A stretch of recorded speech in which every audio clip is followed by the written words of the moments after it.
नमस्ते दोस्तों, आज हम इस वीडियो में काफी मेन और इंपॉर्टेंट टॉपिक के ऊपर बात करने वाले। इस वीडियो में हम देखने वाले कि स्टॉक मार्केट में पैसे कमाने के तरीके क्या है और आप कौन से तरीके से पैसे कमा रहे हो या आप कंफ्यूज हो। देखो होता क्या है ना, बहुत लोग स्टॉक मार्केट में अभी नए लोग आ चुके, ठीक है, और बहुत लोग क्या मतलब ऑलमोस्ट सारे लोगों का कोई तरीका ही नहीं है वो इसमें पैसा कमाने का। मतलब अभी मैं जैसे एग्जांपल के लिए बताता हूँ, जैसे कि अभी वारी एनर्जी, अभी वारी का आईपीओ आया तो सबने आईपीओ में अप्लाई किया, किसी का नहीं लगा तो वो क्या किए कि वारी की स्टॉक उठाने लगे किसी भी रेट पे, ठीक है, कोई तरीका नहीं। फिर बाद में बजाज हाउसिंग फाइनेंस का उसका भी आईपीओ आया, अब किसी को आईपीओ नहीं लगा तो वो क्या करने लगे कि भाई बजाज हाउसिंग फाइनेंस की किसी भी रेट पे स्टॉक उठाने लगे।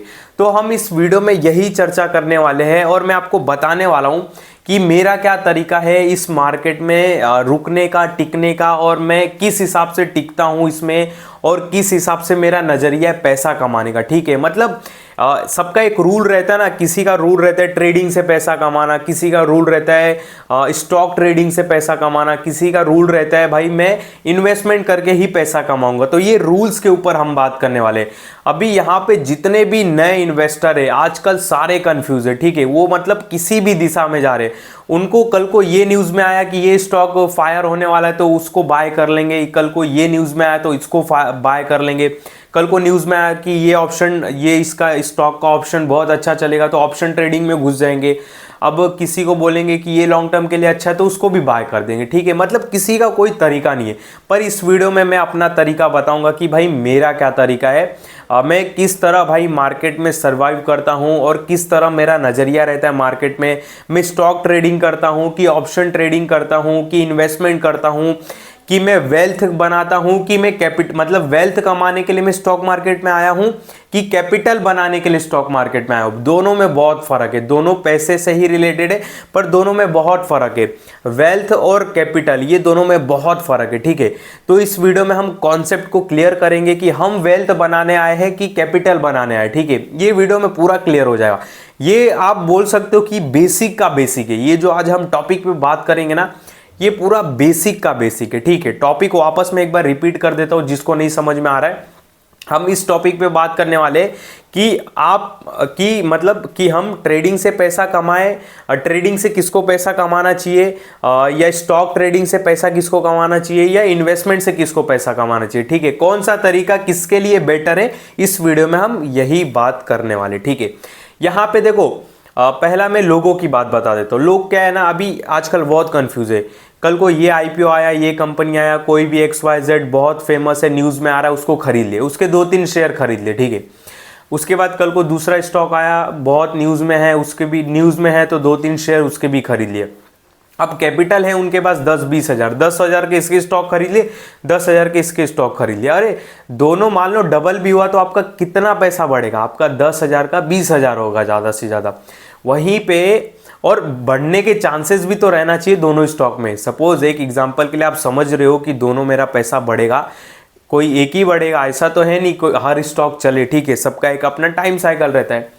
तो ऐसे बहुत लोग कंफ्यूज है, ठीक है, कहीं भी घुस रहे, कहीं टेलीग्राम पे देख लिए कि ये स्मॉल कैप की आईटी कंपनी, उसको बाय करने चल जा रहे। देखो ये सारे तो आपके हो गए, ठीक है, आपके क्या तरीके मुझे नहीं पता, पर ये सारे बहुत लोगों के तरीके, ठीक है। लोग मतलब कोई लोग भाई 10 दिन के लिए स्टॉक खरीद रहे फिर 12वां दिन बेच दे रहे। अब कोई है खराब स्टॉक को 1 साल होल्ड कर रहे, अच्छे स्टॉक को भाई 10 दिन में बेच रहे। तो ऐसे बहुत कंफ्यूज वाले, ठीक है। और हाँ, आगे बढ़ने से पहले मैं आपको बता देता हूं कि इस वीडियो में केवल हम अच्छे स्टॉक के ऊपर ही बात कर लें। मतलब जो मैं अपना तरीका बता रहा हूं वो केवल अच्छे स्टॉक पे ही अप्लाई होता है, लागू होता है। अब आप बोलोगे कि अपर सर्किट और लोअर सर्किट, इन सारे स्टॉक पे ये सारी मेरी बातें लागू नहीं होगी, इस बात का ध्यान देना, ठीक है। केवल अच्छे गुड फंडामेंटल स्ट्रॉन्ग कंपनियां जिसका मार्केट कैप 15,000 करोड़ के ऊपर हो, ROC अच्छा हो, रिजर्व अच्छा हो, डेप्ट फ्री हो, प्रमोटर्स FIs DIs की अच्छी होल्डिंग हो, नेट प्रॉफिट 200 करोड़ के ऊपर हो, ये सारे क्राइटेरिया के ऊपर ही ये सारी बातें मेरी लागू होगी जो मैं अभी बताने जा रहा हूँ। देखो मेरा क्या सिंपल तरीका है, मैं आपको स्टार्टिंग से ही बताता हूँ। समझ जाओ कि मैं आज स्टॉक मार्केट में आया हूँ, ठीक है। सपोज मैं नया हूँ, मुझे कुछ मतलब मुझे नॉलेज है, जैसे आपको भी बहुत नॉलेज है आपको भी। तो सपोज मैं स्टॉक मार्केट में अभी एंट्री मारा हूँ, ठीक है, नए पैसे के साथ, सपोज सब स्टार्टिंग हो रहा है। आप ऐसा एक एग्जांपल के समझो तो सपोज मैं 30,000 रुपये से एंट्री मार रहा हूँ, ठीक है, तो मैं 15,000 रुपये क्या करूँगा, वेल्थ बनाने में लगाऊंगा, ठीक है। और हाँ, एक और चीज़ आगे बढ़ने से क्लियर करना चाहता हूँ, पहले आप क्लियर कर लो खुद को कि मैं यहाँ पे डेली अर्निंग या मंथली अर्निंग के लिए आया हूँ या एक वेल्थ बनाने आया हूँ, क्योंकि इसमें भी बहुत फ़र्क है।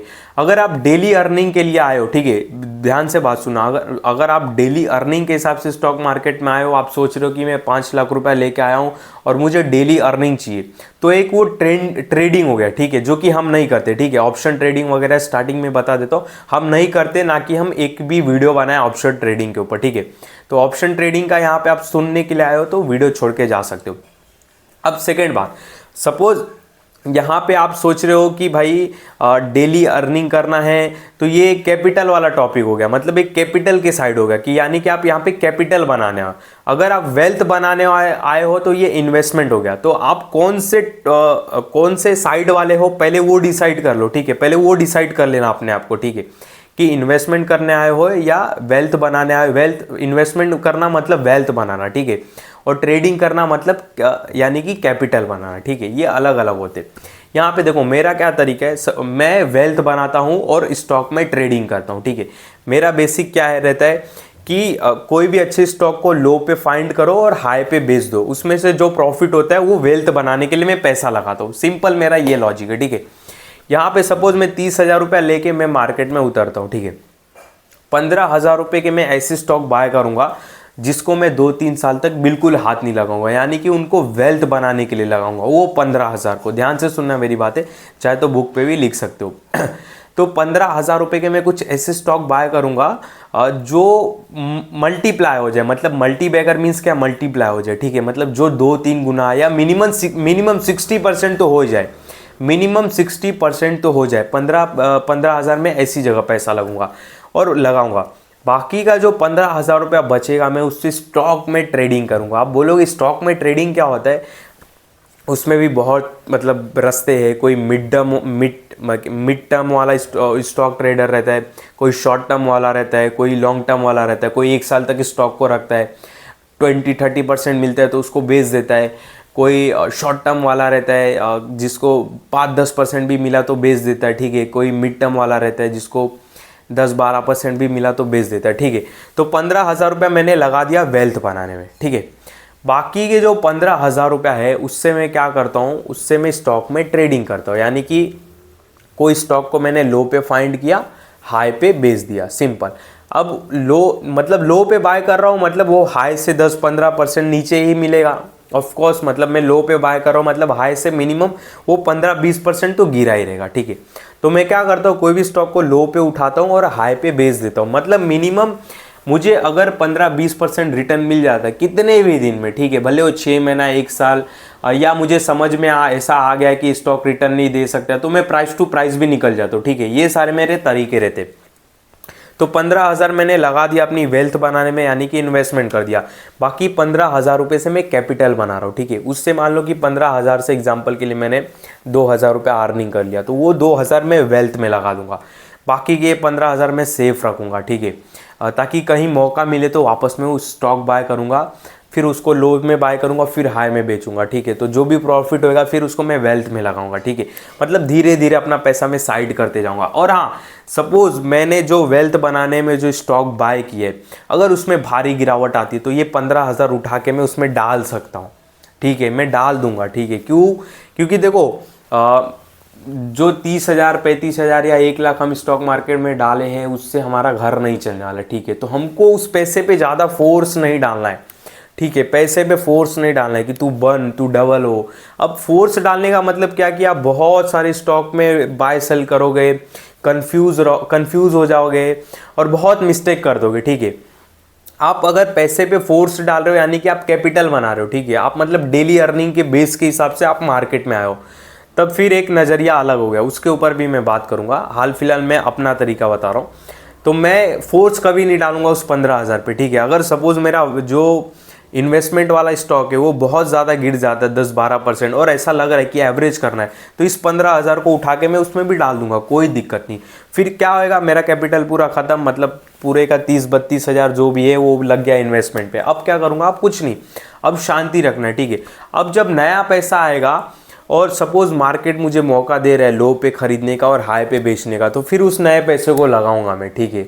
तो ये मेरा तरीका चलता ही रहता है, मैं स्टॉक मार्केट में इसी तरह काम करता रहता हूँ। और हाँ, और अभी तो मैंने इतना वेल्थ बना लिया है कि मेरा एक इन्वेस्टमेंट का एक मतलब मान लो कि सपोज 90% मेरा इन्वेस्टमेंट हो गया है और जो 10% है मैं अलग से पैसा निकाल के रखा हूँ, वो स्टॉक में ट्रेडिंग करता रहता हूँ, ठीक है। सपोज वही लो पे उठाया हाई पे बेच दिया, तो ये मेरा 10% के पैसे से चलता रहता है, ठीक है। अभी तो इतना वेल्थ बन गया कि मैं 10% अलग से निकाल सकता हूँ। बाकी आप नए आए हो तो आप क्या मतलब मान लो कि कोई 50,000 से उतर रहा है, 25,000 का किसी ने इन्वेस्टमेंट कर दिया लॉन्ग टर्म के लिए, ठीक है, वेल्थ बनाने के लिए। बाकी 25,000 सपोज वो स्टॉक में ट्रेडिंग कर रहा है, लो पे उठा के हाई पे बेच रहा है, ठीक है, डिलीवरी पोजीशन की मैं बात कर रहा हूँ।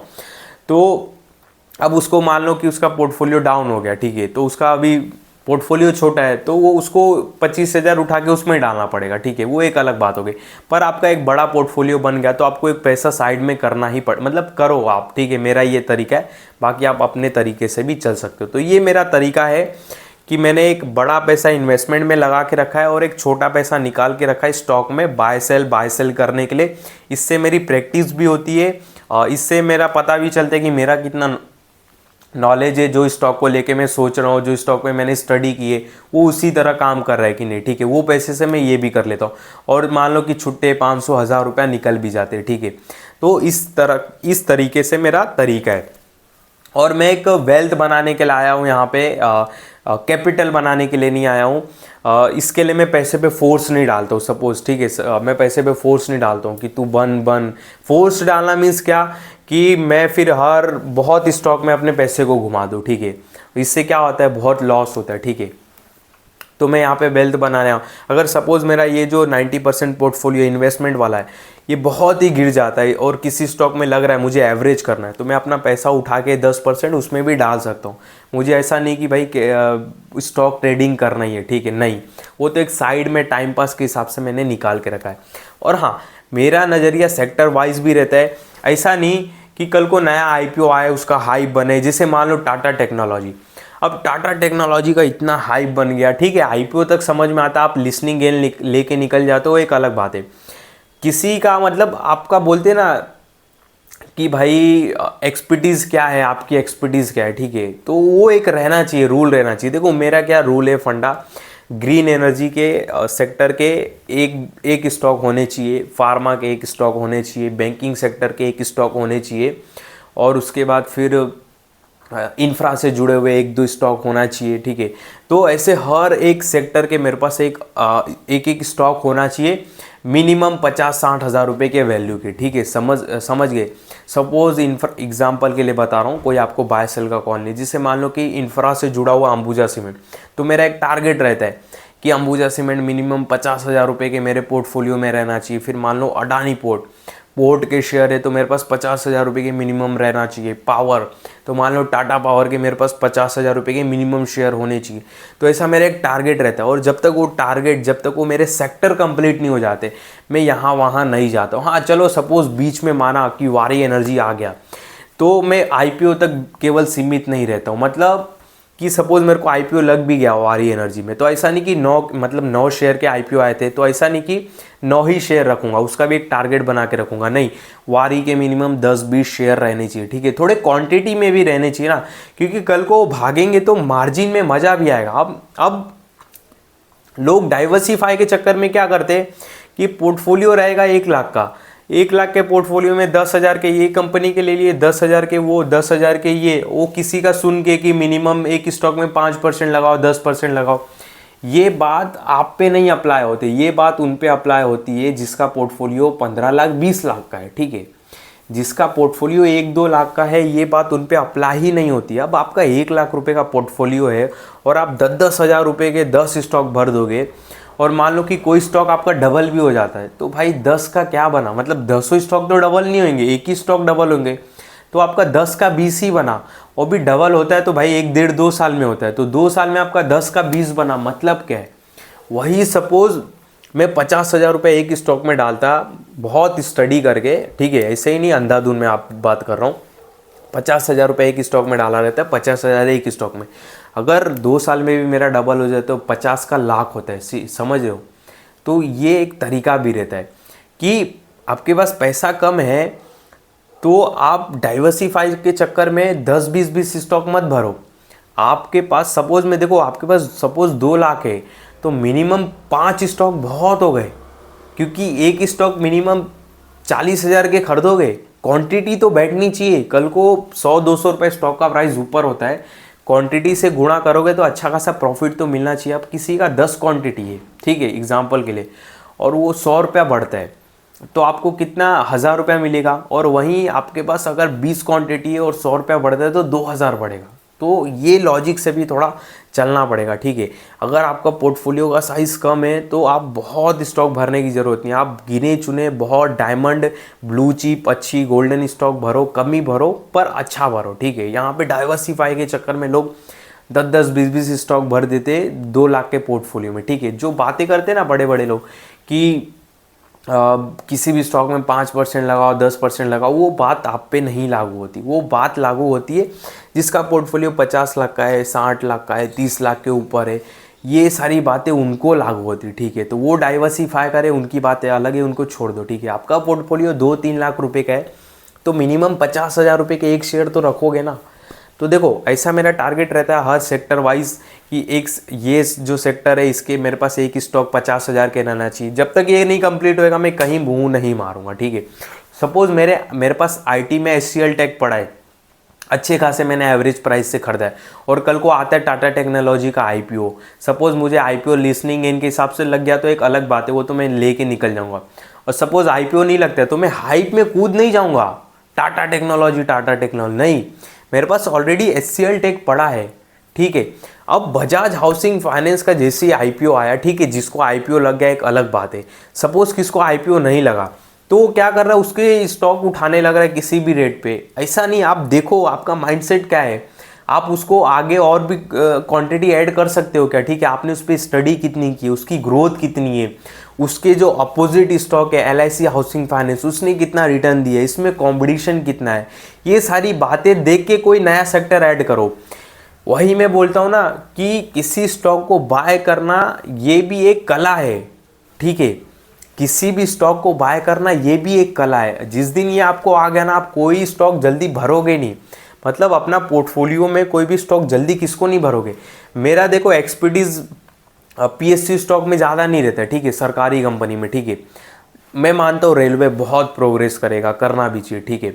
तो सबने क्या किया, रेलवे प्रोग्रेस करना चाहिए तो उनको लगा कि रातों रात पटरी बीत जाएगी, रातों रात डब्बे खुल जाएंगे और रातों रात वेटिंग का जो मसला है सब खत्म हो जाएगा, और भाई कल जापान बन जाएगा इंडिया। और उसी चक्कर में लोगों ने क्या किया, RVNL को बाय करना चालू कर दिया। ऐसा नहीं होता है। पहले आप देखो आप किस सेक्टर को चूज़ कर रहे हो, आप उस सेक्टर को रख पाओगे क्या, उस सेक्टर में चैलेंजेस क्या है। सपोज सरकार चेंज होती है और सरकार का रेलवे को लेके नरमी रहता है, रेलवे में उतना प्रोग्रेस नहीं करती है, रेलवे पे उतना नहीं फोकस करती है, डिफेंस पे उतना फोकस करती है, तो फिर रेलवे के स्टॉक धीमे पड़ जाएंगे। मान लो कि जो अहमदाबाद मुंबई का बुलेट ट्रेन का प्रोजेक्ट चालू है, मैंने देख के आया, अहमदाबाद में चालू है, ठीक है। वहाँ पे रेल बना रहे, मतलब स्टेशन बना रहे। सपोज कल को दूसरी गवर्नमेंट आती है और इस पर स्टे लगा देती है कि भाई लोगों की ज़मीन हड़प के मत बनाओ बुलेट ट्रेन, एग्जाम्पल के लिए बता रहा हूँ। वैसे तो मैंने सुना है कि पूरा एक्विजिशन ज़मीन का कर लिया। सपोज कोई सरकार आती है, बोलती है कि भाई इससे ग्रीन एनर्जी, मतलब क्या बोलते, पेड़ को हानि पहुँचेगा, जैसे आरे वाला था प्रोजेक्ट। अब आरे में कैसा था कि मैं किसी पॉलिटिकल पार्टी का नाम नहीं लेना चाहूँगा, कोई एक पार्टी मतलब वो लगा रहा था इल्ज़ाम, जो मुंबई का आरे कॉलोनी है, कि यहाँ पे मेट्रो या जो भी ट्रेन निकल रही है नहीं आना चाहिए, इससे निसर्ग को, मतलब जो वृक्ष है उनको हानि पहुँचेगा। तो सपोज़ वो गवर्नमेंट आती है और स्टे लगाती है, तो इससे रेलवे के जो स्टॉक है उन पर फ़र्क पड़ेगा, ठीक है। तो ये सारी बात थिंकिंग करके आप किसी भी नए सेक्टर को ऐड करो, पहली बात, ठीक है। किसी के हाइप में, न्यूज़ में मत करो। समझ रहे हो ना। ओवरऑल मैं वापस एक बार रिपीट करता हूँ, ध्यान से सुनना। एक नए टाइप के लोग होते हैं, मैं वापस एक बार रिपीट कर रहा हूँ हाईलाइट के लिए, ताकि आपका माइंड थोड़ा खुल जाए वापस, ठीक है, नहीं तो आप सुनते सुनते भाई डिम हो जाते हो। तो यहाँ पे देखो, पहले कौन से टाइप के लोग रहते हैं, जो किसी भी सेक्टर, किसी भी स्टॉक, कोई भी स्टॉक कभी भी कैसे भी बाय सेल करते, ठीक है, वो एक अपना आपका तरीका होगा, ठीक है। मेरा क्या तरीका, मैंने बताया कि मैं वेल्थ बनाने के लिए स्टॉक मार्केट में आया हूँ, मैं डेली अर्निंग के लिए नहीं आया हूँ। तो वेल्थ बनाने के लिए आया तो मैं पैसे पे फोर्स भी नहीं डालता हूँ, ठीक है, कि तू डबल हो डबल हो डबल हो। अब मैं पैसे में फोर्स नहीं डालता तो क्या करता हूँ, मैं अच्छे स्टॉक को पिक करने के लिए मेरे पास टाइमिंग रहता है, क्योंकि मैं यहाँ पे वेल्थ बनाना है, ठीक है, अर्निंग नहीं।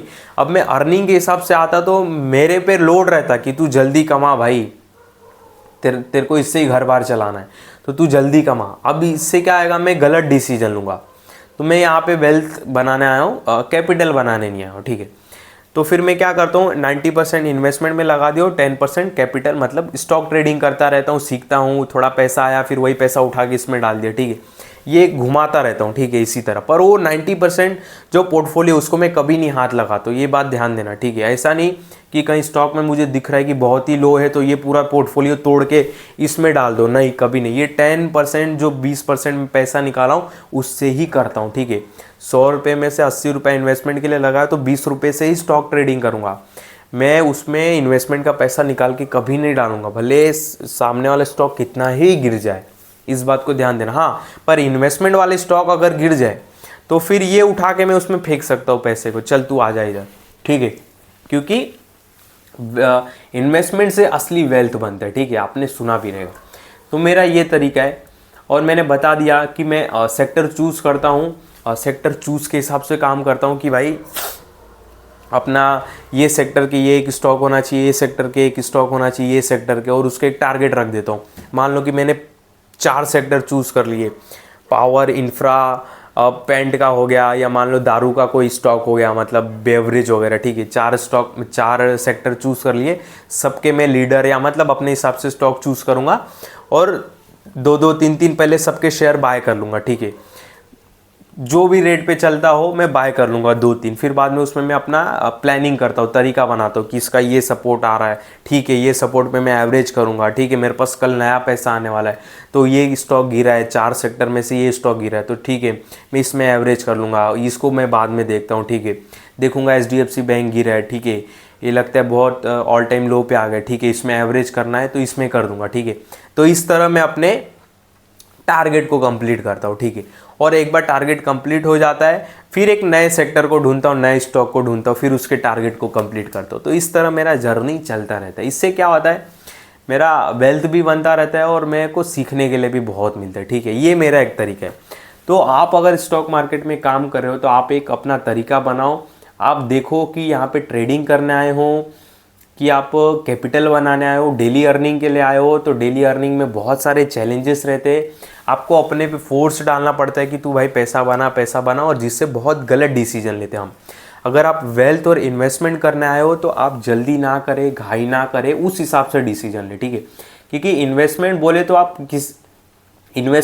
क्या आप किसी भी रेट पे कभी भी करो, ठीक है, इन्वेस्टमेंट का कोई टाइम नहीं होता। पर जब कैपिटल बनाने की बात आती है स्टॉक ट्रेडिंग की, उसमें टाइम रहता है कि ये टाइम पे ही लेना है और वो टाइम पे ही बेचना है, ठीक है। वो एक फोर्स वाला काम हो गया, इन्वेस्टमेंट कोई फोर्स वाला काम नहीं हो गया, ठीक है। इन्वेस्टमेंट किस भी रेट पे ले लो, इन्वेस्टमेंट बोले तो क्या मिनिमम 5 साल बाद बेचोगे, तो भाई जब 5 साल बाद बेचना है तो 100-200 रेट महंगा भी खरीद लोगे तो क्या ही फर्क पड़ेगा। और यहाँ बॉटम तो पकड़ना नहीं है, बॉटम तो कोई पकड़ ही नहीं पाएगा, तो बात ही छोड़ दो। तो एक तरीके से पहले आप तरीका सोचो, फाइंड करो कि मैं क्या तरीके से आया हूँ। कोई भी स्टॉक को देके हाइप में कूद नहीं जाओ। यहाँ पे जैसे मोबीविक IPO आया है, अब कितने लोग को IPO लग जाएगा ना, IPO के पहले क्या सोचे रहेंगे, आपको पता है मैं लिसनिंग गेन लेके निकल जाऊंगा, ये सारे लॉस मेकिंग कंपनी है, मैं तो लिसनिंग गेन के लिए आया हूँ। और जब लग जाएगा ना IPO, उनके पोर्टफोलियो में दिखेगा कि भाई ये 50% 60% ऊपर है, नहीं बेचेंगे, लोग होल्ड करेंगे उसको। तो ये माइंडसेट चेंज होता है, ठीक है, ये माइंडसेट चेंज नहीं करना, ठीक है। मेरा फिक्स रूल है, अगर कंपनी का फ्यूचर मेरे को गड़बड़ वाला लग रहा है, जैसे मोबीविक, उसका जो पार्टनर ऐप है, मतलब पार्टनर मीन्स जो अपोजिट वाला है, जैसे पेटीएम है, और लॉस मेकिंग कंपनी है, सेम ही काम करते हैं दोनों, तो मोबीविक भी लॉस कर सकता है, ठीक है। और मोबीक्विक का जो रेवेन्यू सेल्स दिख रहा है वो नई कंपनी को एक्वायर किया है, जिसके वजह से वो रेवेन्यू दिख रहा है। यूपीआई ट्रांसफर से वो पैसा नहीं कमाया, ठीक है, ये सारे मुझे नॉलेज है, तो मैं लिसनिंग गेन लेके निकल जाऊंगा। दूसरे लोग पहले सोचेंगे कि हाँ लिसनिंग गेन लेके मैं भी निकल जाऊंगा, बट जब पोर्टफोलियो में दिखेगा ना 50% अप स्टॉक, सपोज आईपीओ लगने के बाद आईपीओ लग गया तो बेचेंगे नहीं, वो बोलेंगे इसको 100% होने दो। भाई तुम पहले क्या सोच के स्टॉक में एंट्री मारा, अब स्टॉक ये होने के बाद अलग ही डिसीजन ले रहे हो, तो ऐसा नहीं होता है, ठीक है। और हाँ, टाइम के हिसाब से चेंज भी होना होता है। अगर सपोज ऐसा लग रहा है कि अब स्टॉक में डीप आ रहा है और क्या बोलते कि इसमें एवरेज करना बहुत ज़रूरी है, तो कहीं से पैसा जुगाड़ के एवरेज भी करना होता है, ठीक है। तो टाइम के हिसाब से चेंजेस भी लाने पड़ते हैं, हमेशा अपडेटेड रहना पड़ता है कि कंपनी का आउटलुक क्या है, कंपनी के जो नेट प्रॉफिट है क्वार्टरली जो आ रहे रिसेंटली कैसे है, इन सारी चीज़ों पे भी फोकस करना है। ऐसा नहीं कि आपने स्टॉक को चूज़ करके बस छोड़ दिया। तो ये मेरे कुछ सारे तरीके हैं, ठीक है। तो इस वीडियो में बस आपको एक यही चीज़ बताना था कि आप एक अपना तरीका फाइंड करो, आप उस तरीके से चलो, ठीक है। अगर आप ऐसा एक तरीका ऐसा भी होता है कि मैंने 50% वेल्थ बनाने में यानी कि इन्वेस्टमेंट में लगा दिया, जो 50% है मैं उससे 20% कमा के निकल जाऊंगा किसी भी स्टॉक में। तो ये भी एक सारे तरीके रहते हैं, ठीक है। तो आपको कौन से तरीके से चलना है पहले आप वो कंफर्म करके आओ मेरे भाई। आप किसी भी स्टॉक में ऐसे ही मत कूद जाओ न्यूज़ के बेस पे, ब्रेकआउट हो रहा है तो इस बेस पे, इसका बहुत नाम चल रहा है, इस सेक्टर का बहुत फ्यूचर ग्रोथ है। भाई जब ग्रोथ होगा ना तो सब सेक्टर चलेंगे, ठीक है। बस यही होगा, कोई कम चलेगा कोई ज़्यादा चलेगा, समझे। अब जैसे ग्रीन एनर्जी, सोलार, अब सोलार चलेगा तो इंफ्रा नहीं चलेगा क्या, सोलार लगाएगा कौन, ठीक है। और जैसे सोलार के पीछे लोग पागल है, सोलार पैनल कौन लगाएगा, जिनकी इनकम अच्छी रहेगी। अब जिनकी इनकम अच्छी रहेगी तो बेकार घर में रहेंगे क्या, नहीं अच्छे घर में रहेंगे, मतलब उनका इंफ्रास्ट्रक्चर अच्छा रहेगा। इंफ्रास्ट्रक्चर से क्या, इंफ्रास्ट्रक्चर बोले तो सीमेंट वगैरह, सरिया वगैरह, स्टील, ठीक है। तो जब सोलार भागेगा तो सीमेंट भी भागेगा, समझे। जब सोलार भागेगा तो सीमेंट भी भागेगा, क्योंकि सोलार से सीमेंट जुड़ा हुआ है। सोलार लगाएगा कौन, जो पैसे वाले, और जब पैसे वाले तो झोपड़े में तो रहेंगे नहीं, वो ऑफकोर्स अच्छा इंफ्रा बनाएंगे, बिल्डिंग्सों में रहेंगे। वो बिल्डिंग्स बनने के लिए क्या लगेगा, सीमेंट लगेगा, सरिया लगेगा, तो उसके भी स्टॉक चलेंगे। तो जब ग्रोथ होती है ना सभी सेक्टर का होता है, बस बात यही रहता है कोई ज़्यादा चल जाता है कोई कम चलता है, ठीक है, ये फ़र्क रहता है, ठीक है। वो आप कितना कैच कर पाते हो वो एक आपका मसला है, वो आपका ज्ञान है, ठीक है। तो आप किसी भी सेक्टर के पीछे से पागलों की तरह पीछे मत पड़ जाओ। और सपोज किसी सेक्टर को पकड़ते हो तो उस सेक्टर का अच्छा स्टॉक फाइंड करो और थोड़ा क्वांटिटी में रखो माल, ठीक है। भले एक ही सेक्टर रखो पर क्वांटिटी में थोड़ा रखो, ठीक है। मैंने बहुत बार रिपीट किए, अभी भी रिपीट कर देता हूँ कि सपोज आपका 3 लाख का पोर्टफोलियो है तो मिनिमम एक स्टॉक आपका 60,000 का रहना चाहिए। मतलब 60,000 का मिनिमम एक स्टॉक होना चाहिए। मान लो कि मतलब मिनिमम कोई स्टॉक रख रहे हो तो 60,000 रुपये के अमाउंट के रखो। अब उसमें कितनी भी क्वांटिटी आ सकता है वो तो स्टॉक के प्राइस पे डिपेंड करता है, ठीक है। 5 लाख का पोर्टफोलियो है तो मिनिमम एक स्टॉक 60-70 हज़ार रुपये का रखो। तो ऐसा डाइवर्सिफाई रखो, ठीक है। मिनिमम सपोज एग्जांपल के लिए 2 लाख का पोर्टफोलियो तो मिनिमम 4-5 स्टॉक बहुत हो गया। 4-5 स्टॉक रखने का मतलब हर एक स्टॉक 50,000 रुपये के, ठीक है। अब स्टॉक के प्राइस पे डिपेंड करता है वो क्वांटिटी कितनी आएगी। इसके लिए मैं क्वांटिटी से बात नहीं कर रहा हूँ, प्राइस से बात कर रहा हूँ, ठीक है। 10 लाख का पोर्टफोलियो है तो मिनिमम 10-12 स्टॉक रखो। अब 10-12 स्टॉक रखने का मतलब हर एक स्टॉक लगभग 1 लाख रुपए का खरीदना, ठीक है। अब स्टॉक के प्राइस पे डिपेंड करता है कि क्वांटिटी कितनी बैठती है, वो तो छोड़ दो। 20 लाख रुपए का पोर्टफोलियो तो मिनिमम 20-22 स्टॉक रखो, मतलब हर एक स्टॉक 1 लाख रुपए का रहना चाहिए। इससे क्या होएगा ना, क्वांटिटी बैठेगी। कल को मान लो कि कोई स्टॉक चला गया और क्वांटिटी नहीं है तो फिर मज़ा क्या आएगा। अब मैंने तो एक टाइम पे टाटा पावर को 114 रुपये पे खरीदा था तो वो तो 228 आ गया, पर क्वांटिटी कितनी थी मेरे पास, 2। क्या हुआ, कुछ नहीं हुआ। और सपोज मैंने 10,000 रुपये के भी 114 के रेट से टाटा पावर ले लेता और मैं 2 साल रुका हूँ स्टॉक में, 1 साल रुका हूँ और वो 2 साल में डबल होता है, तो मतलब क्या है 10 का 20, वहीं पे 50 का 1 बनेगा तो मतलब है ना, समझे ना आप बात। तो ये क्वांटिटी का भी खेल रहता है, ठीक है, क्वांटिटी का भी खेल रहता है, यहाँ पे पैसे का ही खेल है एक्चुअली देखा जाए। बोलते ना वो एक बात कि अगर सपोज आपके पास 10 लाख रुपए है, जाके कैलसी से हिसाब लगाना, तो 10 लाख पे अगर आप महीने का एक, रुको मैं ही कर दूँ, यहाँ पे 30 मिनट का वीडियो हो चुका है। यहाँ पे एग्जाम्पल के लिए मान लो कि आपके पास 10 लाख रुपए, ठीक है, इकाई दहाई सैकड़ा हज़ार 10,000 लाख 10 लाख, इकाई दहाई सैकड़ा हज़ार 10,000 लाख 10 लाख। सपोज आपके पास 10 लाख रुपए है और आपको महीने में बस केवल एक ही ट्रेड लेना है, स्टॉक ट्रेडिंग की बात कर रहा हूँ मैं, ठीक है। आपको कोई ऐसा स्टॉक फाइंड करना है, आपको स्क्रीन रिकॉर्डिंग नहीं दिखता रहेगा, मैं बता रहा हूँ, आप समझ लो ऐसे ही। तो 10 लाख रुपए आपके पास है, तो अगर आप महीने में केवल एक स्टॉक ट्रेडिंग करते हो, यानी कि एक ऐसा स्टॉक को फाइंड करते हो जो आपको केवल 1% दे, तो 10 लाख का 1% कितना बनता है? 10,000 रुपया बनता है। तो आपको पूरा महीना काम करने की ज़रूरत नहीं है, क्योंकि आपको 10 लाख, जब 10,000 एक महीने में एक झटके में मिल जाएगा तो आप जल्दी दूसरा ट्रेड नहीं लेने जाओगे, अपने पैसे पे फोर्स नहीं डालोगे, बोलोगे भाई 10,000 एक झटके में बन गया। और 10,000 बनाने के लिए आपको बस एक कोई ऐसा स्टॉक फाइंड करना था जो 1% चले। 10,000 का 1% कितना होता है? 10,000, ठीक है। अब बहुत लोग इसमें ज्ञानी बोलेंगे, टैक्स लगता है, ये लगता है, वो छोड़ दो भाई, ठीक है। मैं 2% भी पकड़ सकता था, मैं एक ही पकड़ा हूँ। तो पैसे पे फोर्स नहीं डालना पड़ेगा, ज़्यादा कैपिटल है, वहीं पे मैं 10,000 लेके उतरता हूँ और 1% कमाता हूँ, तो 10,000 का 1% 100 रुपया होता है। तो मेरे को बार बार स्टॉक ट्रेडिंग करना पड़ेगा, पैसे पे फोर्स डालना पड़ेगा, समझ रहे हो बात को? तो ये कैपिटल का भी इसमें एक्चुअली ज़्यादा गेम रहता है। तो पहले वेल्थ बनाओ, एक वेल्थ खड़ी करो, मोटा पैसा खड़ा करो डीमेट अकाउंट में, मतलब 10 लाख 15 लाख 20 लाख का एक मोटा पैसा खड़ा करो।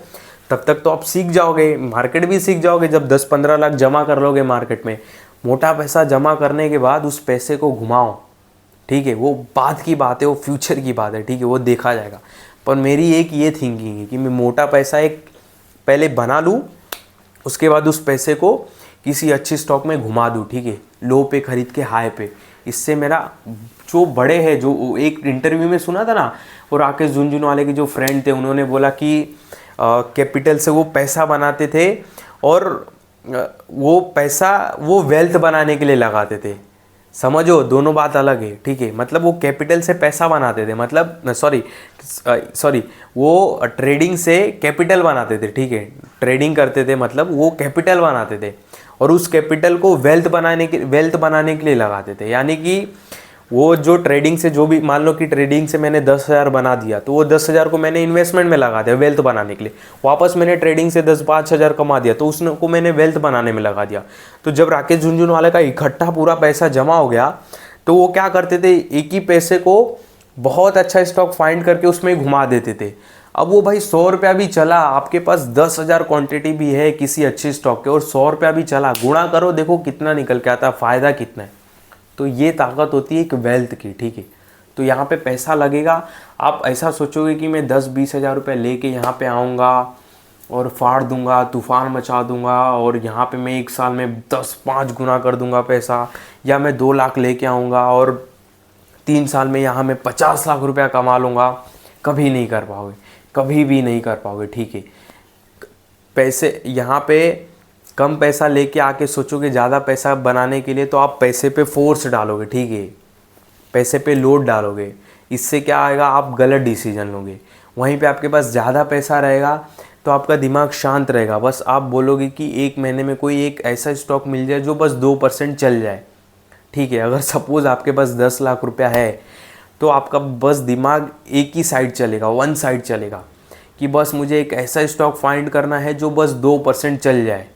2% चलने का मतलब 20,000। मैं मानता हूँ साला 5,000 टैक्स भी काटते हैं, 15,000 आया कि नहीं आया एक महीने में? कितने लोग 15,000 के लिए ठोकर खाते? तो ये फ़र्क रहता है, ठीक है। ये कुछ सारे तरीके हैं। बहुत वीडियो लंबी हो चुकी है, कट करता हूँ, बहुत लोग देखेंगे भी नहीं, 30-35 लोग ही देखेंगे, ठीक है। जितना देखे 1-2 भी समझ जाए तो बहुत बड़ी बात है, ठीक है। बाकी इस वीडियो में आपको कोई भी बाय सेल का कॉल नहीं, ध्यान देना। और जो भी मैंने अभी बातें बताई केवल समझाने के लिए बताई, जो भी स्टॉक का नाम बताया केवल समझाने के लिए बताया। मैं आपको बिल्कुल नहीं बोल रहा हूँ कि आप जाके ये स्टॉक खरीद लो जो मैंने वीडियो में नाम लिया, नहीं। जो भी बाय सेल का एक डिसीजन रहता है वो आपका रहता है, ठीक है। मेरी किसी भी बातों में आके किसी भी स्टॉक को बाय सेल मत करना, इस बात का बहुत बहुत ध्यान देना।